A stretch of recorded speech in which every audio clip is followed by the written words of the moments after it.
others. Now that you've gotten me a copy of this map, the big thing that bothers me is the fact that you are basically increasing the size of the city of Monticello, or not necessarily the city itself, but where you're gonna have residential 300 times. Which means the city of Monticello has not grown in the last 20 years that I've been here.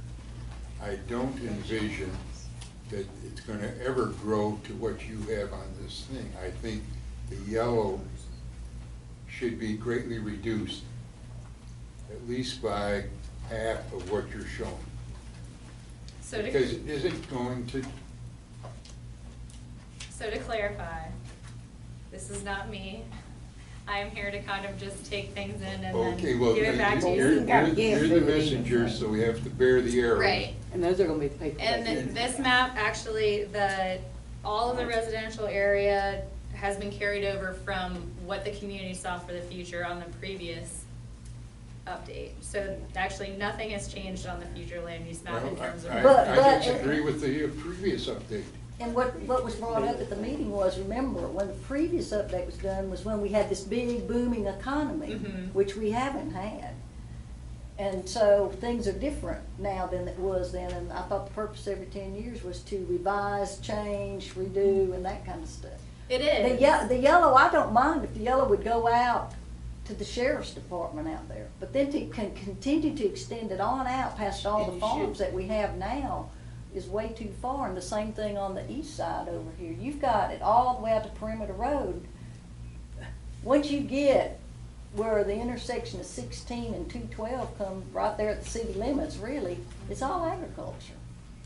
And so keep in mind that just because something is shaded yellow doesn't change the zoning, and it doesn't say that the agriculture. It will. Have you ever been to a zoning hearing?